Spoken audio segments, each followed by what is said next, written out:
Dr. Luna Vasquez stared at her latest assignment and wondered, not for the first time, what she'd done to deserve this cosmic joke of a career. Sample 47B looked exactly like every other sample of Rigelian pond scum she'd cataloged this week. Green, slimy, and about as exciting as watching paint dry in zero gravity. Another thrilling day in the glamorous world of xenobiology, she muttered, updating her report with all the enthusiasm of someone scheduling their own root canal. The irony wasn't lost on her. She'd graduated top of her class from Earth's most prestigious xenobiology program, published papers on interspecies behavioral patterns that should have revolutionized the field, and somehow ended up on Remote Research Station Omega-7, also known as the place where scientific careers go to die. Her colleagues didn't help matters. Commander Brix, a 7-foot-tall Zentorian with the personality of a military handbook, treated every conversation like a formal briefing. The guy probably color-coded his breakfast schedule. Dr. Vasquez, Brix announced, marching into the lab with his usual mechanical precision, "Your efficiency ratings remain suboptimal." "Gee, thanks for the pep talk, Commander," Luna replied, not looking up from her microscope. "Really helps with morale." Then there was Pip, the station's fluffball engineer, who looked like someone had crossed a hamster with a nervous breakdown. The little guy jumped at his own shadow and spoke in constant worried squeaks. "Oh dear, oh my, Luna," Pip chittered, wringing his tiny paws. "Are you sure you should be using that much acid? What if it eats through the containment field? What if it mutates? What if it becomes sentient and demands workers' rights?" "Pip, it's pond scum," Luna said patiently. "The most dangerous thing it could do is give someone a mild skin rash." But the real prize was Dr. Corvin, a Thraxian theorist who'd apparently missed the memo that being brilliant didn't require being a complete jerk about it. With his insectoid features and superiority complex, he made every conversation feel like a dissertation defense. "The human continues her menial cataloging work," Corvin clicked, his mandibles creating that annoying sound that reminded Luna of fingernails on a chalkboard. "How quaint that your species considers such basic data collection to be science. How quaint that your species considers being a condescending bug to be a personality," Luna shot back. The truth was, Luna knew she was better than this assignment. Her research on Earth animals had shown remarkable insights into alien behavioral patterns, but apparently, the Galactic Science Council thought humans were better suited for grunt work. Something about being too emotional and lacking the proper scientific detachment. Which was exactly when the universe decided to prove them spectacularly wrong. The emergency alert shrieked through the station like a banshee with a megaphone. Red lights flashed, and the computer's voice cut through the chaos with typical artificial calm. "Priority distress signal received. Luxury cruise vessel Celestial Dream reports crew and passenger disappearances. All available research teams report for emergency deployment." Bye. Luna perked up for the first time in months. Finally, something that wasn't pond scum. Commander Brix was already in full crisis mode, barking orders like the fate of the galaxy depended on their algae expertise. "This is a scientific emergency. We deploy immediately to investigate these disappearances." "Disappearances?" Pip squeaked, his fur standing on end. "What kind of disappearances? The good kind where people go on vacation? Or the bad kind where people become space monster snacks?" "Unknown," Brix replied with his usual helpful vagueness. Dr. Corvin clicked his mandibles thoughtfully. "Fascinating. A mystery worthy of real scientists. Perhaps this assignment will finally challenge our superior intellects." Luna grabbed her field kit, already running scenarios in her head. Passenger disappearances on a luxury cruise ship in deep space. Either they were dealing with a really ambitious pickpocket, or something far more interesting. "Finally," she said, heading for the shuttle bay, something that might actually require a brain. The Celestial Dream hung in space like a gaudy jewel, all chrome and neon lighting designed to scream expensive vacation. But as their shuttle docked, Luna noticed something that made her skin crawl. The ship was too quiet, too still, like a held breath in the vacuum of space. "Sensors indicate life support is functional," Brix reported, checking his readings with military precision. However, no life signs detected aboard. "That's not ominous at all," Luna muttered, checking her portable scanner. The readings were all wrong. Biosignatures everywhere, but not from any species she recognized. Pip was practically vibrating with anxiety. Maybe they're all playing hide and seek. A really, really good game of hide and seek? With prizes? Pip, luxury cruise ships don't organize games that involve making 3,000 people completely vanish, Luna said, stepping into the ship's main corridor. The Celestial Dream's interior was exactly what you'd expect from a vessel that charged more per night than most planets made in a year.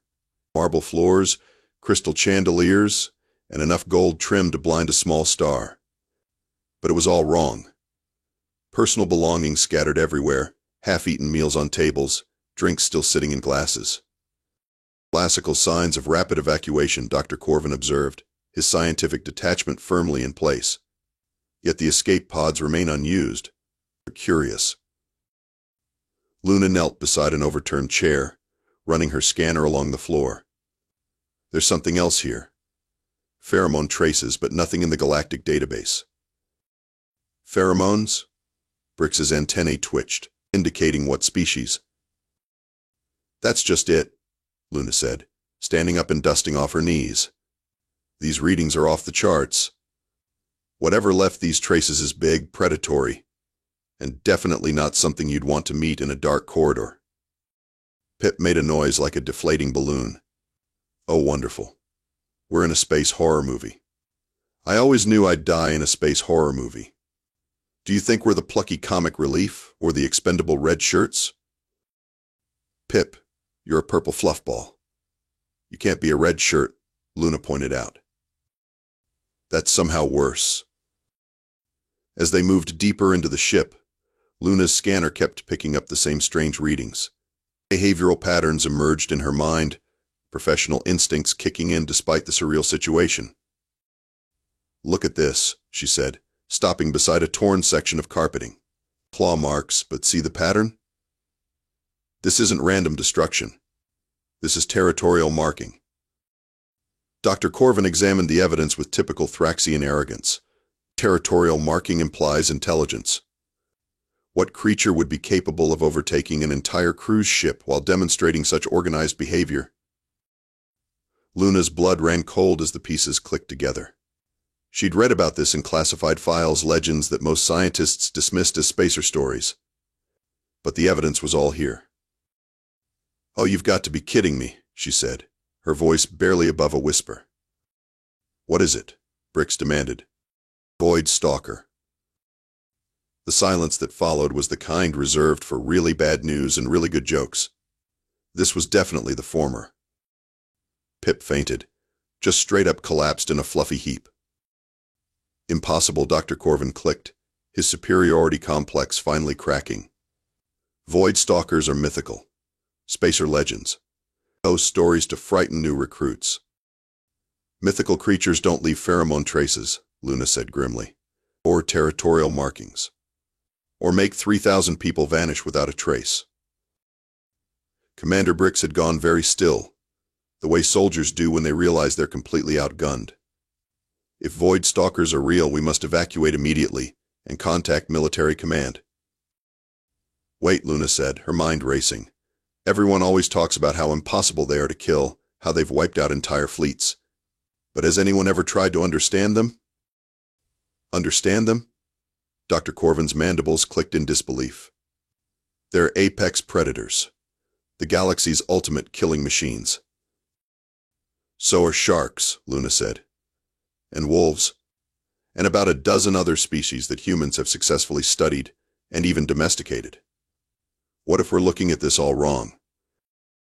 The look on her colleagues' faces suggested they thought she'd finally snapped under the pressure of cataloging too much pond scum. "Luna," Brix said carefully, "are you suggesting we attempt to domesticate a Void Stalker?" "I'm suggesting we try to understand one before we panic and call in the Space Marines to blow up a perfectly good cruise ship." "That's the most ridiculous thing I've ever heard," Dr. Corvin declared. "Good thing I'm just a human doing menial catalog work," Luna replied with a grin that probably looked more confident than she felt. What do I know about xenobiology?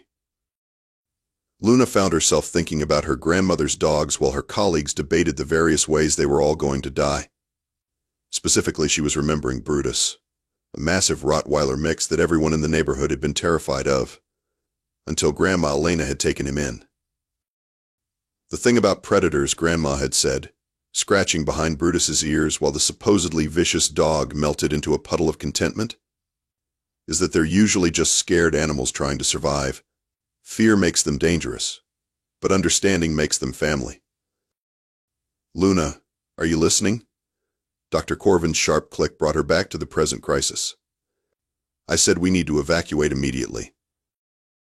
No, we need to think this through, Luna said, pulling up her portable research files. Look, every report about void stalkers follows the same pattern. They appear, people panic, military shows up, everyone dies. But what if the dying part isn't because they're evil monsters? What if it's because we keep treating them like evil monsters? Pip had recovered from his fainting spell and was now hiding behind a decorative plant. But Luna, they're called void stalkers. That's not exactly a friendly name.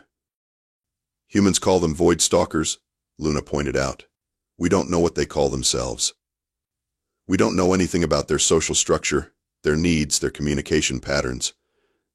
We just know they're scary and efficient predators. Efficient predators that have made 3,000 people vanish, Brix reminded her.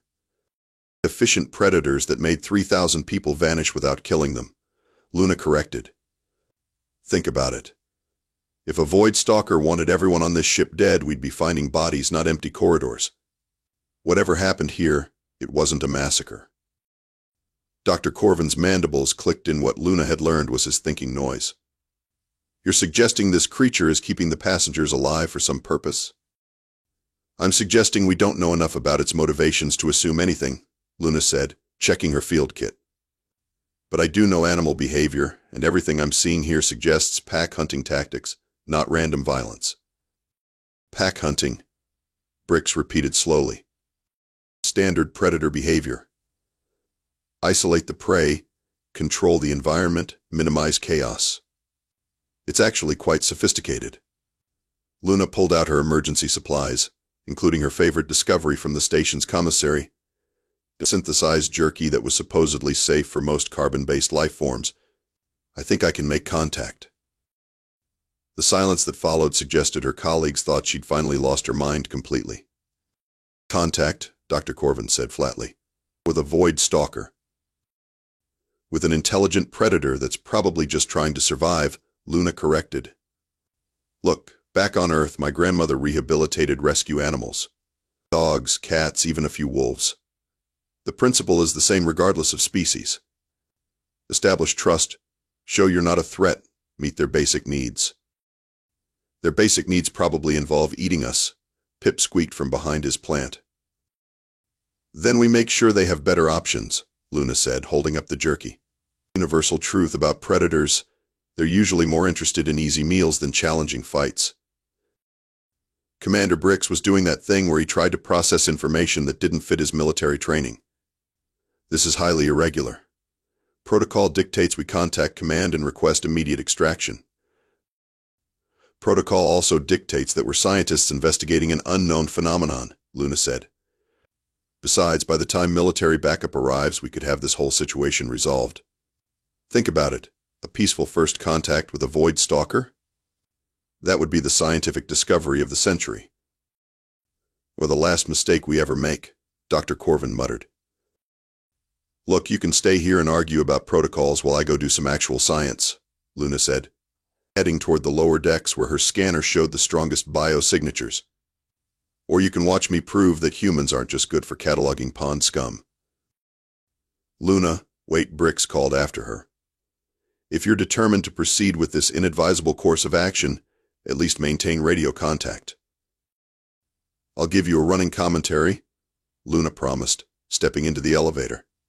This is either going to be the greatest moment in xenobiological history, or the shortest. Those aren't mutually exclusive, Pip wailed as the elevator doors closed. Luna couldn't argue with that logic. but she was already committed. Besides, she'd rather face a legendary space predator than spend another day cataloging algae samples while her so-called colleagues treated her like a glorified lab assistant. Time to see if Grandma's techniques work on cosmic horror stories, she muttered, checking her gear one last time as the elevator descended into the ship's depths. The lower decks of the Celestial Dream felt like descending into the belly of some massive beast.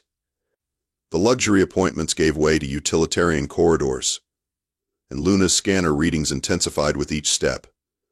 Whatever was down here, it was big, it was close, and it was definitely aware of her presence. "Okay, Luna to surface team," she whispered into her comm. "I'm on deck 7, following the strongest biosignatures. It's like following a pheromone highway down here." "Luna, your readings are spiking." Brix's voice crackled through the speaker. "Heart rate elevated, stress indicators through the roof." "Thanks for the medical commentary, Commander. Really helps with the nerves." The corridor ahead was darker than the others, emergency lighting casting weird shadows that seemed to move when she wasn't looking directly at them.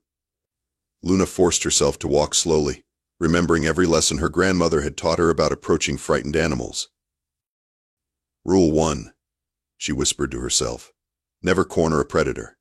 Rule 2, let them see you coming. Rule 3, always have an exit strategy." She was seriously reconsidering Rule 3 when she heard it.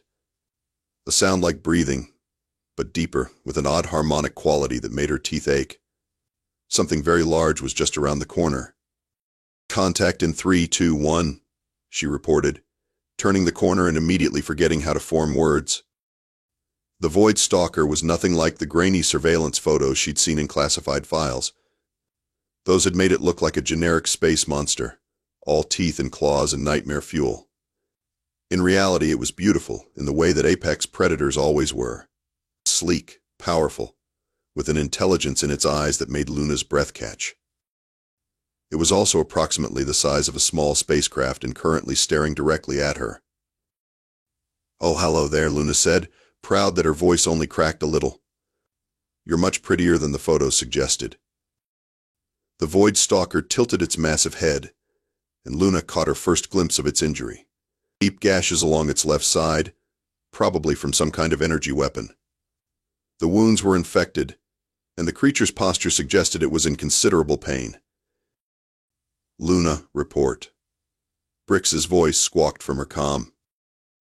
"Making contact," she whispered.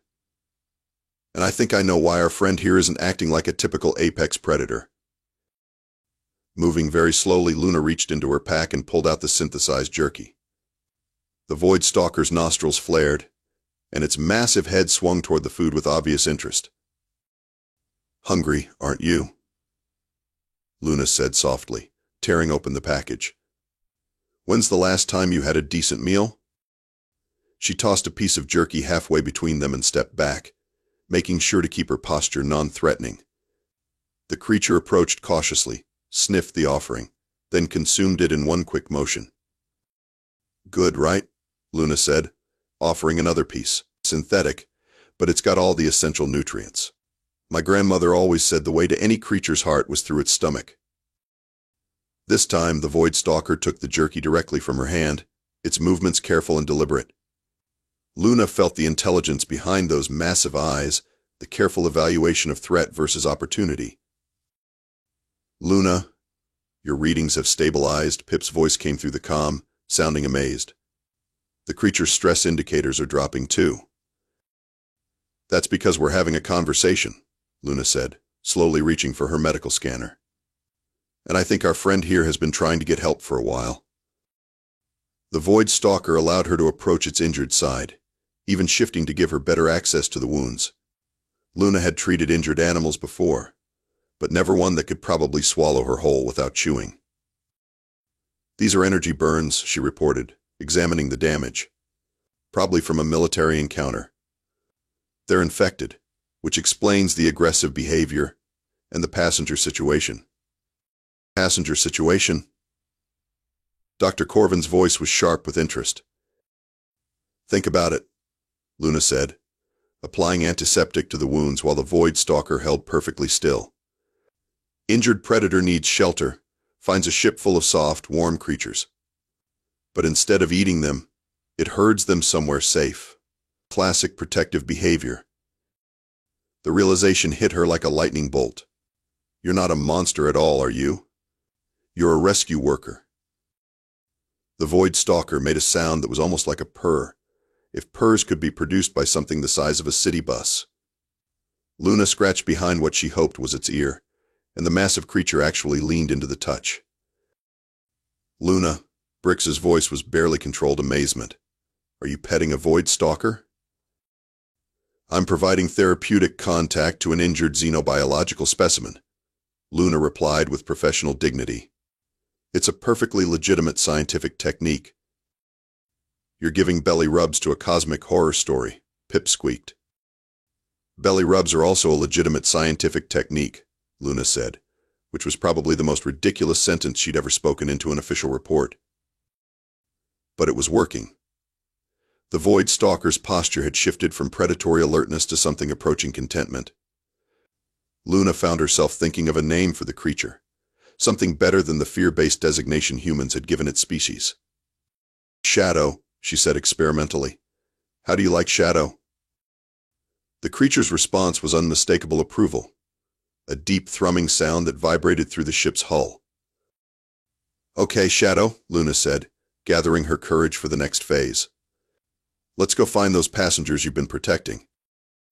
Luna discovered that walking through a spaceship with a house-sized apex predator was surprisingly similar to walking her grandmother's Great Dane, if Great Danes could phase through solid matter and had tentacles instead of tails.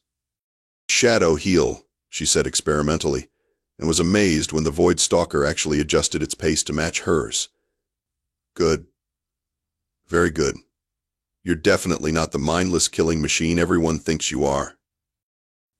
Luna, this is highly irregular, Brix's voice crackled through her comm. You're treating a legendary space predator like a domesticated animal. Because that's exactly what it is, Luna replied, watching Shadow navigate the corridors with careful precision, avoiding damage to the ship's structure. An intelligent creature that's been traumatized and injured. Classic behavioral patterns for a displaced pack animal. They'd been working together for 3 hours now, and Luna had learned more about Void Stalker psychology than the rest of the galaxy combined. Shadow communicated through a combination of harmonic vocalizations, bioluminescent patterns along its hide, and subtle pheromone releases that Luna's enhanced scanner could detect. The infection in your wounds is responding to treatment, Luna said, checking her medical readings. But you're still separated from your pack, aren't you? That's why you're protecting the passengers instead of your usual hunting behavior. Shadow's response was a complex pattern of lights and sounds that Luna was beginning to recognize as confirmation mixed with sadness. Pack separation was clearly a serious trauma for the species. Where are the passengers, Shadow? Can you show me? The great creature moved with surprising grace toward the ship's central hub, a massive recreational area that had been converted into something resembling a nest. And there, arranged in neat groups around heating elements and food supplies, were the missing passengers and crew of the Celestial Dream. Holy shipwrecks, Luna breathed. You've been taking care of them. The passengers were unharmed, if somewhat confused. They'd been organized by species and comfort requirements, with the more fragile beings placed in the warmest, safest areas. Food and water had been distributed according to dietary needs, and makeshift sleeping areas had been established using the ship's luxury bedding. Dr. Vasquez, a well-dressed Altarian passenger, approached cautiously. Are you here to rescue us from the creature? I'm here to rescue you with the creature, Luna corrected. Meet Shadow, your temporary caretaker. Caretaker? The passenger's eye stalks swiveled in confusion. But it's a Void Stalker. They're supposed to be monsters. They're supposed to be pack hunters with strong protective instincts, Luna said, watching Shadow gently nudge a small child back toward the safer center of the group. Which is exactly what we're seeing here. Luna, this is extraordinary. Dr. Corvin's voice came through the comm, his scientific excitement overriding his usual condescension. You've documented the first peaceful contact with a Void Stalker in galactic history. I've documented the first intelligent contact, Luna corrected. The key was recognizing that Shadow isn't a monster, just a very large, very confused individual trying to do the right thing. Over the next few hours, Luna worked with Shadow to organize the passengers' return to their quarters. The process was like the world's most complex obedience training session, with Luna using a combination of verbal commands, hand signals, and treats to guide Shadow's behavior. "Okay, Shadow, we need to move the Centauri delegation back to Deck 3. Can you help with that? Gently, remember? They're fragile." Shadow's response was careful and precise, using its natural camouflage abilities to avoid frightening the passengers while herding them toward their destinations. Luna found herself impressed by the creature's intelligence and emotional sensitivity. "You know what you are?" she said, scratching behind Shadow's auditory organs. "You're a cosmic sheepdog. A really, really big cosmic sheepdog." "Luna," Pip's voice was filled with wonder. "The passengers are reporting that the creature has been feeding them, keeping them warm, and even entertaining the children with light shows. It's been acting like a caretaker." "Because that's what it is," Luna said. "Shadow isn't a predator looking for prey. Shadow is a pack animal looking for a pack. When it found the passengers, it adopted them." The realization filled her with a mixture of pride and sadness. Shadow had been trying to replace its lost pack with the cruise ship passengers, protecting them the way it would protect its own family. It was both heartbreaking and remarkably touching. "The question now," Luna said, "is what happens when the authorities arrive?" As if summoned by her words, her comm crackled with an incoming transmission. "Research Station Omega-7. This is Captain Vex of the Galactic Defense Force. We're responding to reports of Void Stalker activity. Prepare for military intervention." Luna looked at Shadow, who was currently using its bioluminescence to create pretty patterns for a group of amazed children, and sighed. "Shadow, old friend, I think we're about to have company." Captain Vex of the Galactic Defense Force was exactly what Luna had expected, all business, all military, and approximately as flexible as a titanium bulkhead. He'd arrived with a full battle fleet, enough firepower to crack a small moon, and absolutely no interest in Luna's explanations about interspecies communication theory. "Dr. Vasquez, stand down immediately," his voice boomed through the ship's comm system. "We're moving to eliminate the Void Stalker threat." "There is no threat," Luna replied, standing protectively in front of Shadow while the great creature examined the approaching warships with obvious concern. "This is a rescue situation, not a combat scenario." "Rescue situation?" Captain Vex's laugh was about as warm as deep space. "That creature has terrorized shipping lanes for decades. Today it dies." Luna felt Shadow tense behind her, the creature's natural camouflage beginning to shift toward combat patterns. After everything they'd built together, everything they'd learned, it was all about to be destroyed by military fear and stupidity. "Captain Vex, if you fire on this ship, you'll be killing 3,000 innocent passengers," she said. "Acceptable losses to eliminate a galactic threat." "Unacceptable losses to stroke your ego," Luna shot back, her temper finally snapping. "Shadow, remember what we practiced. Stay calm." But Shadow's attention was focused on something else entirely. Luna's scanner was picking up new contacts, fast-moving and aggressive. Her blood ran cold as she recognized the energy signatures. "Oh, you've got to be kidding me," she muttered. "Captain Vex, we have incoming hostiles. Corvani raiders, 3 ships, moving fast." "Impossible. This is a secure sector." "Tell that to the pirates," Luna said, watching her scanner as the raider ships closed in. "They're jamming communications and targeting the cruise ship's engines. Classic salvage operation." The first energy blasts lit up space around the Celestial Dream, and Luna felt Shadow's response like a physical shock. The creature's protective instincts kicked in immediately, its body shifting into full combat mode. "Shadow, no," Luna said quickly. "Not yet. Wait for my signal." "Dr. Vasquez, what are you doing?" Captain Vex's voice was sharp with alarm. "My job," Luna replied, pulling up the ship's tactical display. "Shadow, can you see the enemy ships?" The small ones attacking us? Shadow's harmonic response was confirmation mixed with barely controlled aggression. Okay, here's what we're going to do, Luna said, her mind racing through possibilities. The raiders are using standard attack patterns, but they don't know about you. We can use that. Use that how? Commander Brix's voice came through the comm, tight with concern. Shadow, remember the herding exercises we practiced? Same principle, but with spaceships. What followed was probably the most surreal military engagement in galactic history. Luna stood on the bridge of the Celestial Dream, calling out tactical commands to avoid Stalker like she was directing a cosmic sheepdog. Shadow, port side raider, moving to flank us. Can you intercept? The great creature phased through the ship's hull and emerged in space, its natural camouflage making it nearly invisible against the starfield. The Corvani pirates never saw it coming. Raider 1 is disabled, Captain Vex reported, his voice filled with amazement. The creature isn't destroying them, it's herding them away from the cruise ship. That's because Shadow understands the difference between protecting and killing, Luna said. Unlike some people I could mention.